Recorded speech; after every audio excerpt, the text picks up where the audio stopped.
Thank you for auditing Professor Skye's Record Review, the always positive new music review show hosted by a French professor who is going to be reviewing Arlo Parks for the second time. This time I'm reviewing her first full-length album, Collapsed in Sunbeams. Now the last time, 2 years ago, I reviewed her EP, and I really tried to get my daughter, who was 11 at the time, into the music. And she liked it well enough, but I thought it could maybe really speak to her and that she'd really love it. It never really quite took. Now last week I was a little bit surprised when she said, "Hey Dad, Arlo Parks is releasing a new album. You like her, right?" I was like, oh yeah, I remember Arlo Parks. Yeah, sure. Yeah, Billie Eilish says that she's really great, so I'm excited to listen to it. So I like this, first of all, that Billie Eilish is capable of sharing music so effectively, but it's prompted me to maybe think of, are there similarities between these two artists? Now there's the superficial similarities. They're both ridiculously young, and they're both women, and they're both known for their strength and intellect, okay, in that way, right? But what I think is more interesting is not really to see them as sort of like one is influencing the other. I don't really think that's the case. I think we could see them both as a part of a kind of international movement in music, where we have these young women who display their personal strength through compassion, through empathy, and through a precocious insight into sort of humanity. And all of this is done, in both cases, over a very complex yet clear music. Like music where it is very poppy, but it's very clear it's not made to be pop. It's made to be art that is also catchy. I think sort of spiritually, both these artists make music that fits into the genre, which I would just call music that can save your life.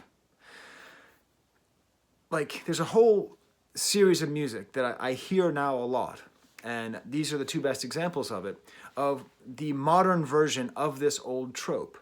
And what makes it different from the older versions is its directness. It's not fanciful, ironic, distracted, people just straight discussing issues of mental health and helping you through it. Now, the idea of songs that can save your life is a fairly old one, although I most associate it with my youth, right? Like whenever we think about songs that can save your life, and actually this would be fun, could you put in the comments what songs do you feel have saved your life at any time? I know that I have felt saved several times, but the musicians that I think of from my troubled teenage years were the Smiths and Nirvana. You know, both of them, even though they're very different, validate the pain of youth, express the sting of alienation, and are able to describe depression in an interesting way. But really the distance and the irony that's layered onto that music makes it very different than what we hear with Billie Eilish and certainly with Arlo Parks. This new generation, Zillennials or Millennials or whatever the hell they're called, it doesn't matter, people who are younger than 25, I think they are more direct. I'm going to put forth two reasons why, and I don't know, I'm not a sociologue, I'm a professor of French, is that this is the post-vlog, post-YouTube, post-blog generation. You know, they are less than half my age, right? And they've grown up in a time where you can just go out and express how you're feeling and people will hear it and talk back to you. Or you can go and hear what people are really going through. And I think that has influenced songwriting to where it's so much more direct on this album. Also, I think this is the post-emo era, right? So emo is a very popular genre that did a lot more of that direct discussion of emotions and feelings, which sort of normalized it or mainstreamed it. It made that distance, the ironic distance of Nirvana or the Smiths, less necessary. Now, in general, on this album, it really distinguishes. See, I don't edit my videos, so I'm going to leave that in. Arlo Parks distinguishes herself from Billie Eilish and from most other artists just with the quality of her lyric writing, the very poetic quality of her lyric writing. Now, Billie Eilish is a great lyricist, but she doesn't do it in the poetic mode in the same way that Arlo Parks does. And you really get the feeling with Arlo Parks that the music is an excuse for the voice, and the voice is an excuse for the words. It's all about the lyrics. The lyrics are defined by just this openness and this kindness that shines through in her music.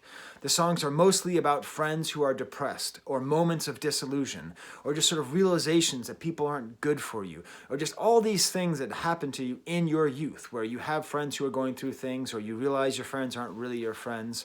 And what I think is fascinating is, on my last video, I spent way too much time, my last video talking about her, I spent way too much time sort of discussing her sort of socio-political existence as a queer black woman in England. What I think is interesting listening to the whole album is that those facts are facts, but they aren't addressed on the album in any main way. Those are just actual superficial otherness. The real otherness that I think she gets at here is an emotional otherness, a universal otherness of people who are too sensitive, people who are too kind for the time that they're in. She doesn't seem to really be singing about her pain, but her pain informs the songs that she's writing. This helps the many random people that are all throughout the album. And the album has like all these different names of people who she talks about who are all going through these things, but these names don't matter. Do you know who she's really talking to? Look in the mirror and you will see. It's all to us. All these songs are for us and helping us. And they might potentially have the ability to save your life. When I listened to this album, I said this to my wife this morning. I said, when I listen to this album, I sort of wish I was a sad teenage girl, or a sad teenage boy. Like I can't quite access the sincerity of this anymore now that I'm in my 40s. But speaking of the Smiths, I want to go to their song Rubber Ring, which popularized the idea of music saving your life. And I just want to read these lyrics from the Smiths for you. A sad fact widely known. The most impossible song... No, Jesus. A sad fact widely known. The most impassionate song to a lonely soul is so easily outgrown. But don't forget the songs that made you smile, and the songs that made you cry, and the songs that saved your life. So it is very clear. Morrissey understood then what I'm understanding now, that these songs do exist for a time, and in a way you outgrow them. And I think there's a beauty to that. Now, I listen to this Myths literally every day, so I haven't outgrown it. I listen to Nirvana every day. You don't actually outgrow the music, but you do outgrow that feeling that this song can save your life. Now, I do want to spend a little bit extra time with this parallel between Morrissey and Arlo Parks. I know I seem to only talk about, three artists, the Smiths, Kanye, and Radiohead, and I'm going to get to two of the three in this video. I can't help these important artists who mean a lot to me. I do wonder if Arlo Parks could do for my daughter what the Smiths did for me, and these similarities, writing lyrics through poetry, very British while having a very difficult relationship with Britain, feeling othered by the status of your parents being immigrants. I don't know, maybe. I think I'm just going to leave that point there, that there might be a similarity there, although I do think there's less of a chance of Arlo Parks becoming so controversial and racist in her old age. This video is now going to get bombarded by people telling me I'm an idiot for thinking Morrissey is racist. I'm sorry. I can't help it. Musically, this album is kind of a hodgepodge of mixed genres. It's like kind of trip-hoppy at times, sort of poppy, kind of art rock, alt rock. I would say the number one influence on this is Radiohead. And it's funny because she doesn't sing like Tom York. Her lyrics are 1,000 times better than Tom York's lyrics. I like Tom York's lyrics, but that's not why I listen to him. But especially, and if you, I read an interview, or I read the Genius interpretations of all of her lyrics, and in that they have a lot of quotes from her. It does seem that In Rainbows, Radiohead's best album, is the biggest influence on this, which is really quite nice, because of all things to influence people, I think In Rainbows is the most interesting, because it's bright and it's interesting, but it still has a lot of that darkness and complexity that defines their music. All the way throughout this album, drums and guitar are at the forefront, along with her voice. That's really quite nice. Okay, I'm now going to go through the album track by track. First, I'm going to give you my homework.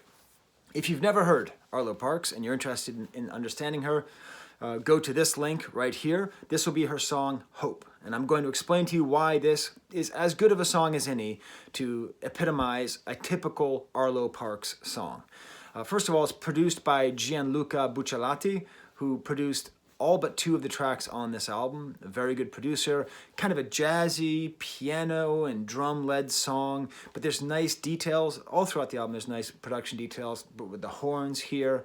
And there's a thing that she does all the way throughout, and I think is what makes her potentially a transformatively important artist, is that she has verses or bridges, or most of the lyrics on her songs are poetically written, a mixture of senses and colors and symbolism and things that aren't immediately understandable.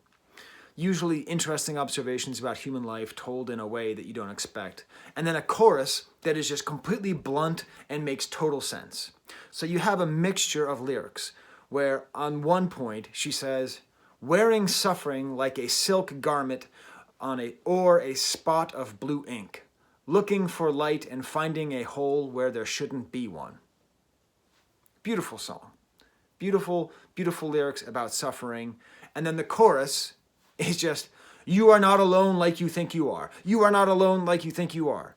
So I'm thinking about me, Professor Skye, as a 13-year-old girl, sitting in his room, feeling like I'm suffering, like I'm in pain, wearing the suffering like a spot of blue ink, looking for light and finding a hole, like connecting to that. But then having this poppy chorus of someone just telling me over and over again like a mantra, "I am not as alone as I think I am. I am not as alone as I think I am." Thank you, Arlo Parks. You just saved my life. It's beautiful. It's interesting, this level of earnestness is just needed. I think the more that our society becomes aware of its postmodernness, it becomes sort of postmodern about being postmodern, the more we need earnestness and sincerity. And I think it really comes through here. The production here by Bucciolati, I think, is especially good at the end, where we have this kind of simple guitar line, which sort of plays along with the melody, and it just shows the niceness of the melody. Like the rest of the album, the production develops well, and it really supports the sincerity, the clarity, and the charisma of her voice. I'm now going to go through the rest of the tracks. The whole album begins with a spoken word piece that's just poetry. I think this is important, like a statement. This is a poetry album. This is what's important. Next track is called Hurt, another one by Gianluca Bucciolati. Kind of a drum-based song, very nice tight drum beat with some haunting sparse elements in the back. The chorus, again, has some good horn sounds. "I know you can't just let go of anything at the moment. Just know it won't hurt so much forever." It won't hurt so much forever. Whenever you're in pain, the best thing to do is to feel the pain and then take a break and move through it. This is it. Thank you. It just won't hurt so much forever. Interesting internal YouTube point here. Internal British queer sphere YouTube moment here. She, in talking about this song, and this interview that she did with Apple, that I'm going to be quoting several times, talks about the Caribbean-American poet Aude Lorde. And she quotes her saying, "Pain will either change or end." And that's a great example of powerful poetry that's very simple, right? Pain will either change or end. I'm going to do my traditional Joe Cool coffee cup for you to think about that a little bit longer. Pain will either change or end. Very simple, very true, very useful. And that's what the song is based on, according to her. Now, interestingly enough, on YouTube, there's an excellent YouTuber that goes by PhilosophyTube. And just this last week, Abigail Thorne is the name of the YouTuber. Abigail Thorne just announced that she is a woman. She transitioned from a previous name, which I will not mention, out of respect for Abigail Thorne. And in this whole thing, she describes her experience, and she talks about, of all things, the writer Aude Thorne. Not Aude Thorne. I'm sorry. Aude Lorde. Right? Like, she's able to talk about how she related to this writer, and how this writer had this whole experience, and how she could understand the pain, but she couldn't really feel it, and she couldn't really live it. So this is not really homework. This is just a suggestion. First of all, Abigail Thorne's video about transitioning is beautiful and is as good as anything that's ever been done on the subject. Watch that, and then listen to this song. I think there's something there. I think there's a weird kind of synergy where, remember I was talking about the post-blog moment? Like, I think a YouTuber can save your life. I think Abigail Thorne is going to save people's lives with the beauty of her video about realizing, about this realization, about coming out and all those things. And I think this music can too. Put simply, there's a lot of emotional support content. I hate to call art content, but it's true. And it's awesome, and we need it. We need emotional support. Thank you, Arlo Parks. Thank you, Abigail Thorne. Thank you, England. Even though you are rejecting Europe, you are producing a lot of very, very interesting, intelligent people who can really help the world. Next track is called Too Good, produced by someone else, Epworth here. Kind of a 90s style neo-soul track. It's really hard to pin this album down musically in a good way. Great guitar work over a drum loop. She does a great job of using poetry, again, like Morrissey, using poetic turns to describe everyday life. So something fairly banal, like, hey lover, would you please communicate with me? Right? That's what the song's about, I think. This is how she communicates it through the sort of poetic lens. I brought you breakfast, then you stared at your rings. The air was fragrant and thick with our silence. I held my breath as something deep inside pinched. I touched the bump on your wrist you were born with. Little intimate details, these moments, you feel that silence, you feel that the distance, the growing distance between these lovers. And then we have the super simple chorus. I think you know it, too cool to show it, babe, you're so good. You're too good to be true. Okay, it's not like that. That's not how the song actually sounds, but I'm just trying to emphasize the concept of how direct it is. I'm very happy with how successful my channel is. I do wish that my channel were big enough that whenever I do my little singing, people could like turn them into actual songs. It's okay. I'll get there someday. Next track is called Hope, which I've already discussed. Then Caroline, which takes the title for the best song with the word Caroline in it. I've never liked Oh Caroline by the Beach Boys, even though I love Pet Sounds. And I hate Sweet Caroline as a Boston Red Sox fan. She's done it. Now this is the first time I go, oh, this is kind of Radioheady. The guitar and the drums, the way they interact reminds me a lot of Weird Fishes. I mean, it's not a copy of Weird Fishes in terms of what's being played, but the feeling that it's able to give musically, this kind of chugging guitar and good drums. But the guitar is a little bit doubled. And this is just recounting a story of seeing people fight. Seeing a couple fight, just observing it. The great, more poetic details, strawberry cheeks flushed with defeated rage.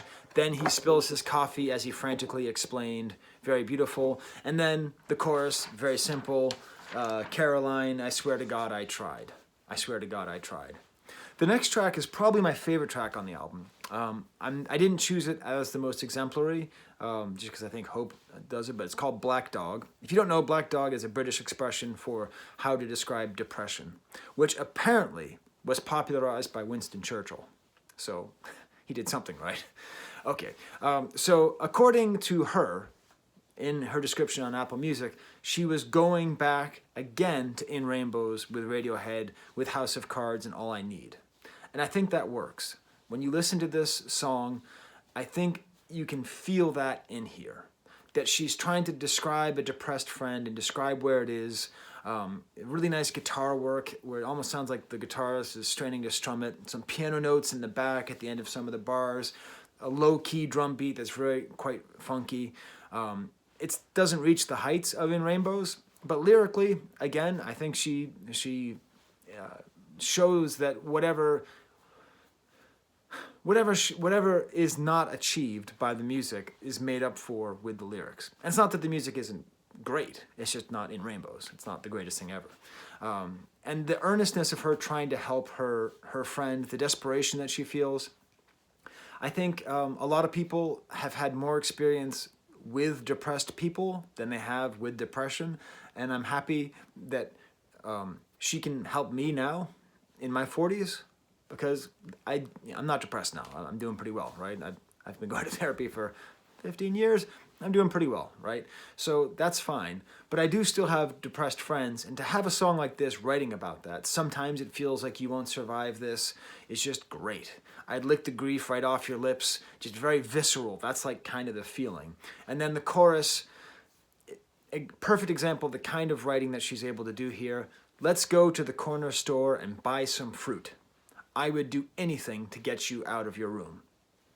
How many times have you been in this experience, been in this place with a loved one, someone you care about, and they're unable to get out of their room?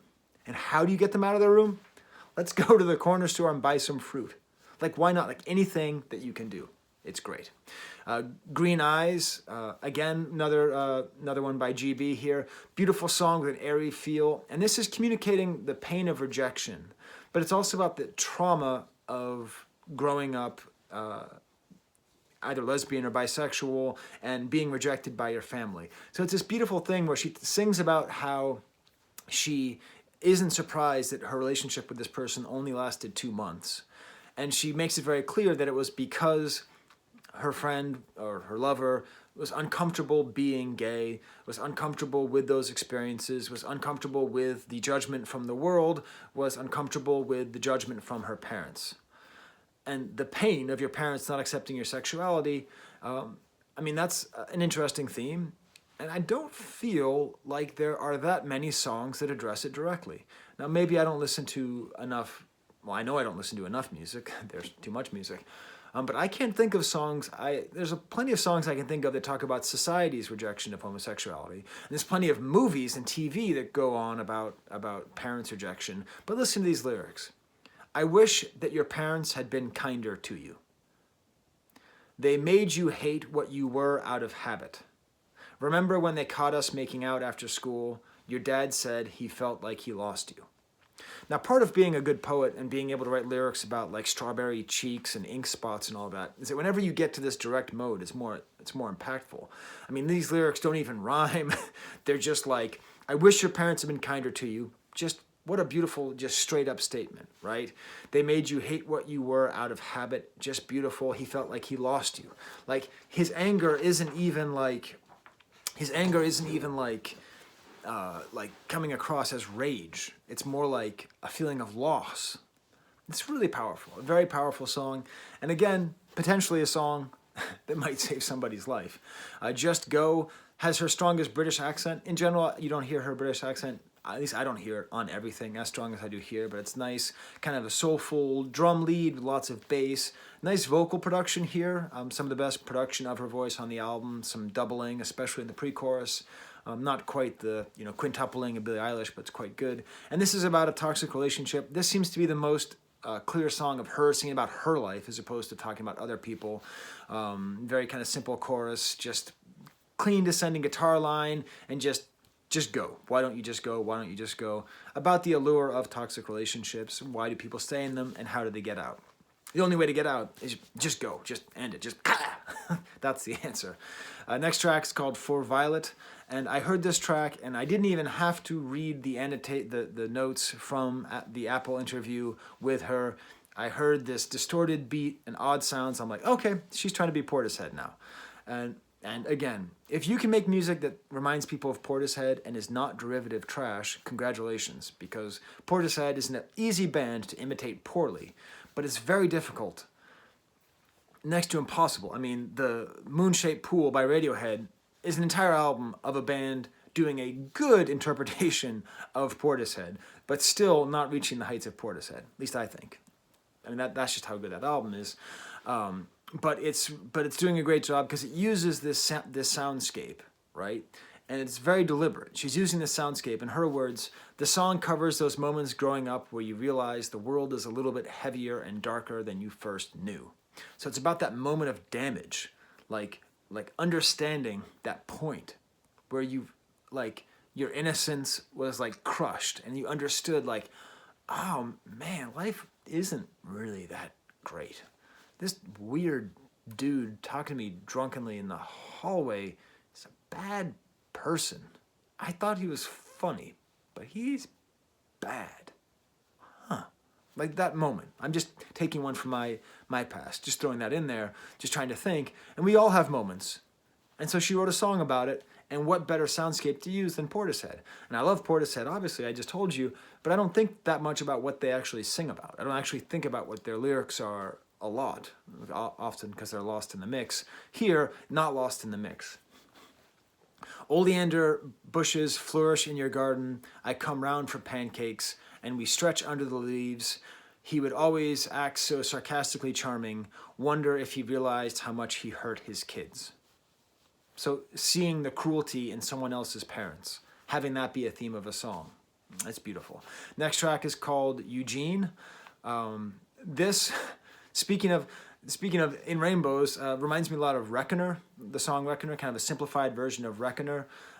If Reckoner was about falling in love with your best friends, hey, I know I've been a little bit off, and that's my mistake. I just kind of fell half in love with you, and you're to blame. I guess I just forgot that we've been mates since day one. Yeah, I don't know what to say. I assume this is a very personal story. I don't know. I've never been in a same-sex relationship, but I imagine this happens quite a bit, where these feelings take you over, and this is a song about that. What I like is that it's sort of about her jealousy of her friend's relationship with a man, which adds another wrinkle to it. Hey, you know, this would actually be a good companion piece to I Wish You Were Gay. And the song by Conan Gray, Heather? Is that what it's called? Is it Heather? I think these might all kind of go well together with sort of like longing and confusion and sexual yearning without real clarity. I'm going to ask my daughter about that, if those would all go together. I think she'll say no, and then she'll say yes after she, gets over saying no immediately. Beautiful production on this, great guitar in the background. Bluish. This is interesting. I tried something new for this song. I just read her commentary first, and then I listened to it. In her commentary, she said she wanted to create a claustrophobic feeling that resembles the lyrics.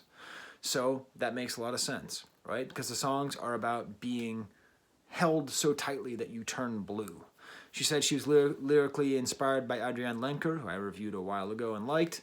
And in these this is how she describes Adrienne Lenker. She has these moments where she's talking about all these different moments and colors and senses, textures, and emotions. The song needed to feel like an assault on the senses. I needed the music to mimic the claustrophobic feeling of friendship. It was actually inspired, she says, by Radiohead's Identikit, which, if you don't remember which song that is off of that album, that's the Broken Hearts Make It Rain song. So, do they succeed? Is it a claustrophobic song like Identikit? Yes and no. It's not produced by Bucciolati. It's produced by the Merritt Brothers. But nice kind of janky drum sounds. It sort of works in that way. But the lyrics are successful in adding to the claustrophobia. The voice is doubled. It's very kind of sweet. In that way, it's not very Radioheadish. It ends up being just sort of more of a trip-hoppy, chilled-out song. But lyrically, it is definitely a great attack on the senses, lots of color and anxiety-inducing behavior. And the way the lyrics just fall one after the other, it is a successful song of feeling strangled until you are as blue as my shirt. The final track is called Porta 400. This one's produced by Epworth, kind of a trancey, upbeat rap track, almost like sounds like it could be an upbeat, housey rap song. It seems to be about drug use, spiraling in bathrooms, tiles on cheek, telling me drugs will only make me weak. Don't you think I know that? Making rainbows out of something painful, getting fried is how I am dodging gravestones. Not my favorite track on the album. Maybe the least interesting lyrically, because it doesn't fit in with the rest of these themes, but it's still a good track. Maybe I would have preferred it not to be on there. Finally, there's a whole nother disc, which I'm not going to get into, where it's the deluxe version has lo-fi lounge versions of her other songs, which is nice, and I listened to it and I liked it. But I sort of wish she did this like in a year or something, because I think we need to spend more time with this album, absorbing it, just these tracks, and understanding what they mean. So there you go. There's my journey into wishing I was a teenage girl. It's funny because, I've got the zit here. I've been getting a lot of zits lately. I don't really know what to do, because I knew when I started this channel, I would be watching my face age, which is difficult, like my wrinkles here and wrinkles there. It's not easy to see my beard get gray, whatever, it happens, I didn't expect that while that was happening, my face would also get younger by having random pimples. It's very unpleasant. But I'm just leaving it on there because that's the honesty of this channel. That and there's nothing else to do. Okay, well, with that weird and slightly sickening outro, I will leave it there. I definitely recommend listening to this album and taking it into heart because it's meaningful and moving and very good. There's the camera.